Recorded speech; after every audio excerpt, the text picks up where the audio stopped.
The AEK-971 assault rifle, one of the most popular assault rifles in BF4 and one of its least well represented, for the sake of balance.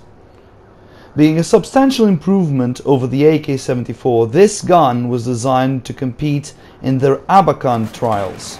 Although the AEK did not taste victory, the rifle does prove itself a more favorable option to most units than its competitor, the AN-94. So much so, it even got a second chance in 2014 with the Ratnik trials, in which it is competing in its new incarnation, the A545, and is going against in field trials with the venerable AK-12.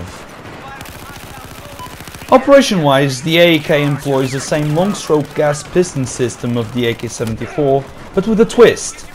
The bars system, in which a counterweight is placed in order to balance out the force delivered by the bolt when this slams against the rear of the receiver, thus resulting in excessive recoil that carries the gun off target. But with the counterweight system, this stops being an issue, and the AEK, as a result, has substantial gain in accuracy and control whilst on full auto. As I previously mentioned, Battlefield doesn't even come close of doing this gun any justice. In real life, the AEK-971 is an extremely accurate and controllable gun. In game, quite the opposite happens. With a ridiculous vertical climb of 0.42 and a relentless yank to the right of 0.45. And to make matters worse, a spread increase of 0.17 and a never-ending spread decrease of 7.7 seconds. Therefore, grips are once more a no-go, even though you might be tempted to slam that angle grip to counter that 2.55 first shot recoil multiplier. Now, attachment-wise, although it might sound like a bad idea, since it increases your vertical recoil to 0.546, but it also decreases your accuracy substantially by reducing 50% of your spread. That's both base spread and spread increase per shot. The attachment that really achieves that is the heavy barrel. In the end, as long as you play close quarters, you should come out on top thanks to the 900 round per minute rate of fire. Just time your reloads, since long reload takes 3.6 seconds, and if you have one round left in the chamber, it will take you 2.5 seconds. This might become a little bit of a problem. Now, the AEK did take a serious nerf with this patch. It used to be much better, used to have only a vertical climb of 0.38. Now, it is what it is, and I'm really hoping that DICE sooner or later do revisit the possibility of making this gun a little bit more in line with its real-life counterpart, since recoil is not really one of the problems, neither is spread, since in real life spread is tied to recoil. Which I guess is also in game, since as much spread you get as much spread as you get recoil. Now, the gun used to be more or less capable at range.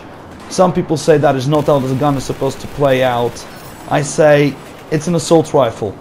Up to 50 meters you should be able to engage targets with not negligible but fairly decent killing ability. This gun you can actually say this gun really is left. You can only play in Lorca, really. It's the only map where this gun can really excel and come to its true form. As you can see myself playing on the background, I'm just running Lorca, both Rush and Conquest. Yeah, the gun can excel on Lorca, but little more can be done for it. It is actually one of my favorite assault rifles, and I feel sorry that I cannot use it anymore. Then again, I was running it in every single map pre-patch. I was running it on Gold Mud. The gun is definitely not meant for Gold Mud. It's meant for maps like Lorca, like Zavod 311 at some parts.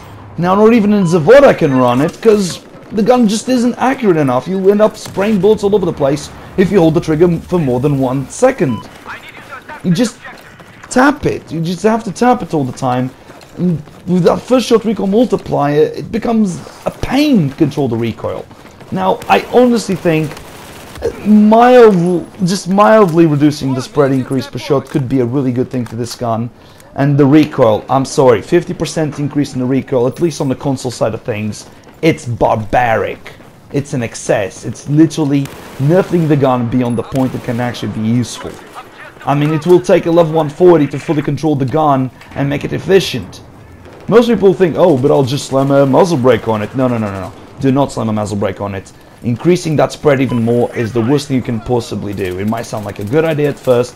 Same thing can be said about the compensator, or even the potato or stubby grip, reducing that spread, but then again you have that spread decrease per second, which is massive. 7.7 seconds, that is never ending for the spread to really go back down. Well guys, this is it. My second review on a gun in Battlefield 4. I hope you guys enjoyed. And yeah, have a nice one.